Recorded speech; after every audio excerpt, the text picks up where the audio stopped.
This is the handshake for a new millennium.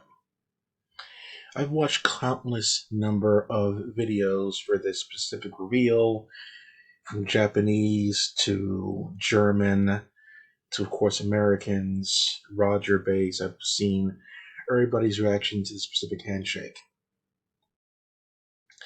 And of course, it's not the first big crossover handshake in the history of video games, obviously not.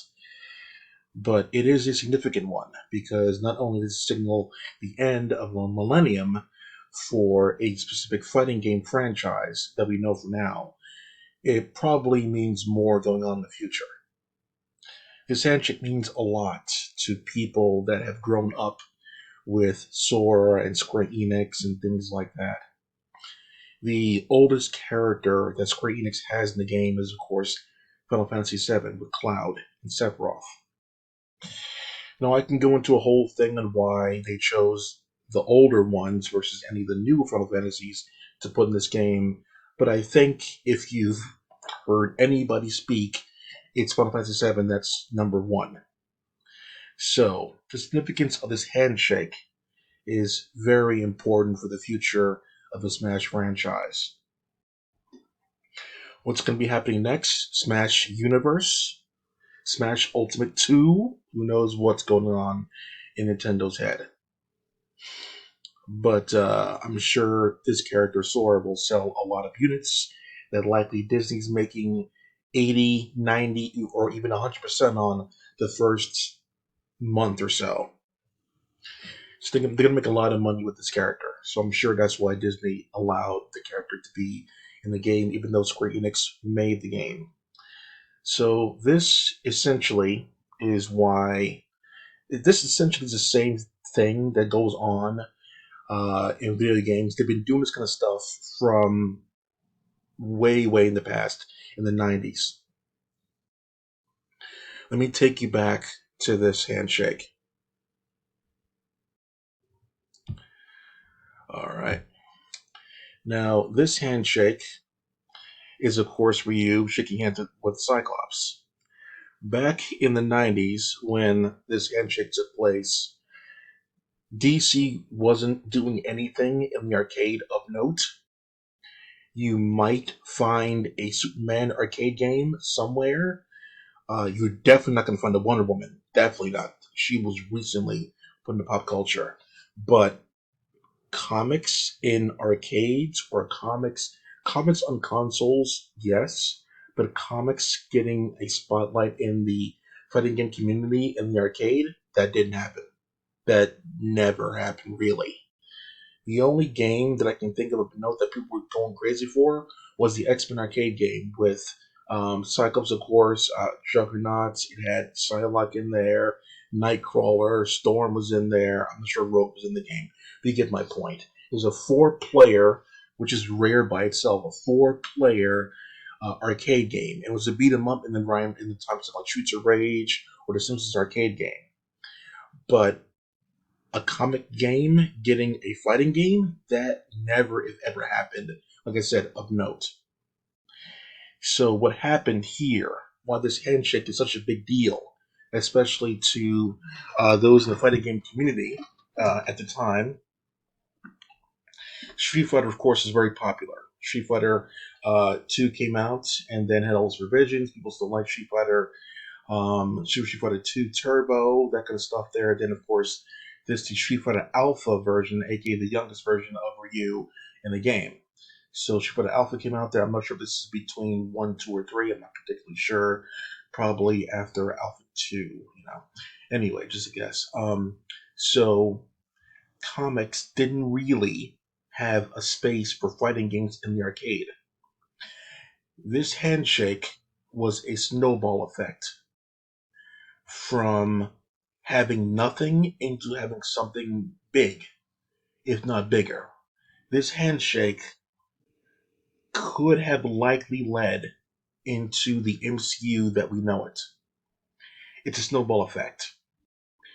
In the 90s, Marvel was known for two things: comics and their great animated series, X Men, the animated series.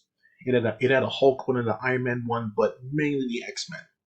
And X-Men was essentially the cover boy, if you will, if you want to call it that one, for Marvel Comics. Not Spider-Man, not Deadpool was really a thing at the time, but not Iron Man. Definitely not Iron Man. Definitely not Thor. But the X Men in general, because the X Men were essentially minorities in a world of humans, so they kind of related to a lot of people that read their stuff. But they didn't really cross over to anything else. In order to grow your brand, this is a marketing term. In order to grow your brand, you need to branch out into other fields. For example, if you make glass, like for drinking, if you not just sell in the stores, but if you sell in other places like a diner, if you sell it in a movie theater, that's growing your brand. This essentially was the first step beyond television of growing the brand. You got to put it out there that your brand is cool and important. So, what happened was Marvel commissioned Capcom to start making their games. X-Men Children of the Atom. And then came after that one, you did X-Men really good. How about our entire franchise, Marvel Superheroes? They did that one well. Okay, we're going to take it back again.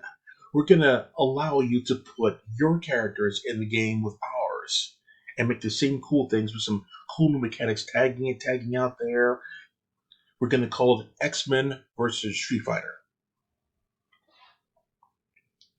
So that was the beginning of the crossover.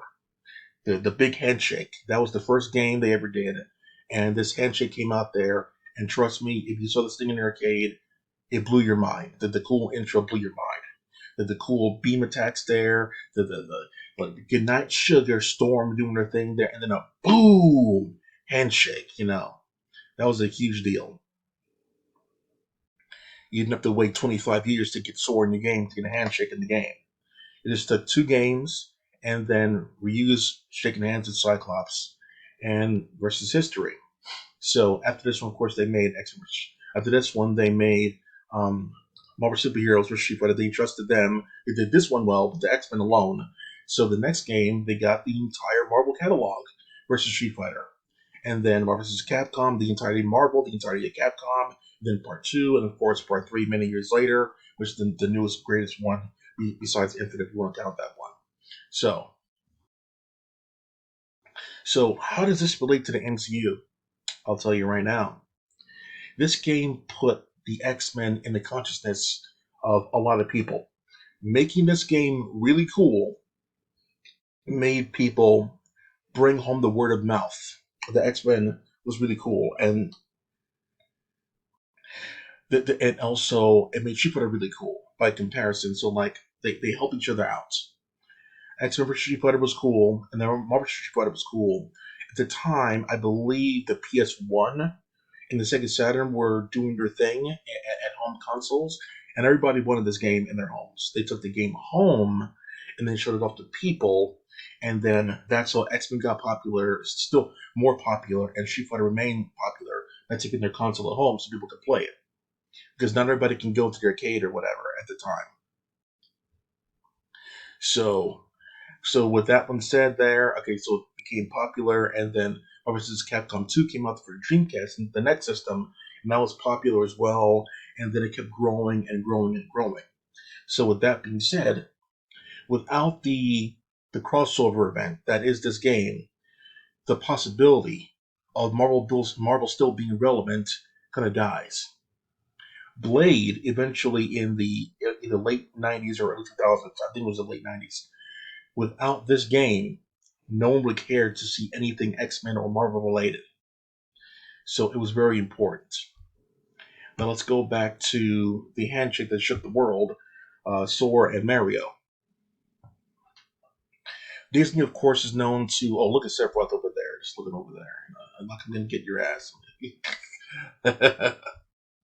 So, like, this is important to a lot of fans because I'm sure I don't know what they're really called now. Millennials, Gen Z, or Gen X, I don't care. The people that grew up with this character in 2002, maybe it was their first game, second game, but I'm sure this game appealed to a lot of the younger demo. That's the main thing I thought at the time. Younger demo. Simple controls, big magic attacks there, some of your favorite characters, good stuff there. It meant a lot to a lot of people. It crossed generations, this kind of game. So, and of course, Mario was popular since the 80s, literally the 80s. I remember seeing a video that Mario was popular in the Donkey Kong game. He was known as Jumpman at the time. So 1980, and then eventually 1980, 84, 85, something like that. When Super Mario Brothers came out for the NES, Mario as he's known then and now as came out, and Mario is a iconic fixture in the history of video games. He is number one. He is definitely the most well known video game character. Period. You think he has Master Chiefest? No. You put Mario in front of anybody, it's Mario. He's number one. So Mario essentially he's like John Cena to WWE, that kind of stuff. There, he's like the go-to guy. But Mario will never age or die. That's the great thing about Nintendo. Mario will live on forever. Mario has Mario Kart, has Mario Tennis, it's Mario. So Mario Golf, Mario Tennis, Mario Kart.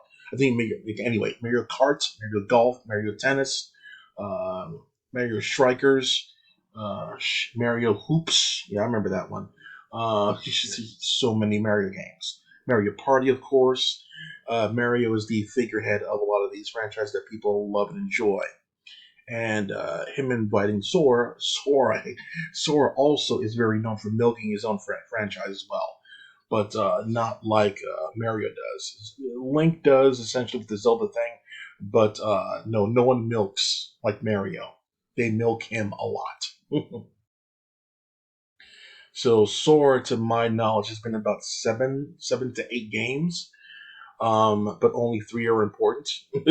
So he is a fixture in many people's lives. Sora is.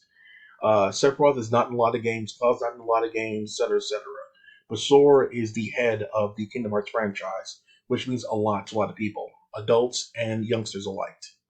So this handshake means a lot to them, and I'm sure it's going to be very important going forward.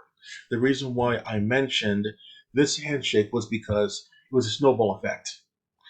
You help us get this thing in the game, we're going to help you out going forward in the future, and the future, and the future, to now where I believe Marvel is too big to put their characters in a Capcom game anymore. So this could lead to something huge because Kingdom Hearts is a video game franchise and not something outside. I don't see any movies being made on Kingdom Hearts anytime soon. It's too expensive. So this could lead to something big for the video game world. I'm out of time right now, so I can't discuss what that is. Maybe you can let me know in the comments. That's it for now. Clack off.